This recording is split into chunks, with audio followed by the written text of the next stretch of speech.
श्रीराम समर्थ. समास तिसरा. ब्रह्मनिरूपण. नाशिवंतांची सीमा. ओवी क्रमांक 1. संगती तुका नाशिवंत, सांडून राहावे निवांत, एकपणाचाही अंत जालिया समाधान. निवांत, शांत, स्वस्थ, स्तब्ध, एकपणा, एकटेपणा, मीपणा. सर्व प्रकारची आसक्ती नाशवंत आहे. तिचा त्याग करावा आणि शांत राहावे. पुढे एकटेपणाचाही शेवट झाला म्हणजे समाधान लाभते. सामान्य माणूस जीवपणे जगतो. मीपणा आणि माझेपणा ही त्याच्या जीवाची दोन अंगे असतात. माझेपणामुळे तो बहिर्मुख असतो. त्याचे चित्त दृश्य वस्तूंना चिकटते. दृश्य वस्तूंशी माझेपणाचा संबंध असल्यामुळे तो द्वैतामध्ये जगतो. पण अनुभवाने किंवा विवेकाने किंवा सद्गुरूकडून केलेल्या श्रवणाने वस्तू आणि वस्तूपासून मिळणारे सुख दोन्ही नाशिवंत आहेत हे पटले की जीव आसक्ती सोडतो. तो दृश्यावरून आपले चित्त काढून घेतो.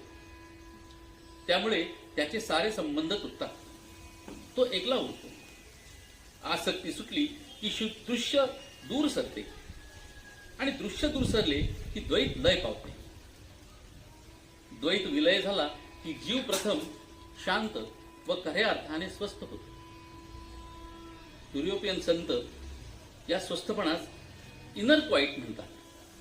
पण दृश्याचा संबंध सुटून जीव एकला झाला तरी त्याचा मीपणा राहतो. त्याचा देखील शेवट होणे अवश्य असते. तो झाला की मन संपूर्ण समाधान पावते. ओवी क्रमांक 2. एकपणाचा उमस, काढिता त्रिपुटी सावकास, होत आहे म्हणून ध्यास, एकपणाचा नसो.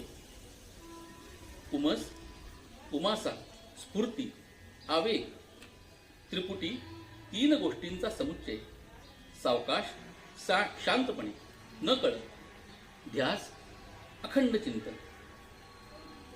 मी एकटा आहे हे स्फुरण नाहीसे करण्याचा प्रयत्न चालू असतानाच न कळत त्रिपुटी उदय पावते. म्हणून एकटेपणाचे सारखे चिंतन नसावे. आसक्तीच्या दृष्टीने 3 अवस्था असतात. पहिली अवस्था आसक्ती असण्याची. या अवस्थेमध्ये संग असतो, द्वैत असते. ते त्रिपुटीच्या द्वारा व्यक्त होते. ते असे. आसक्ती ठेवणारा मी. ज्या वस्तूवर आसक्ती असते ती वस्तू आणि आसक्ती ठेवण्याची क्रिया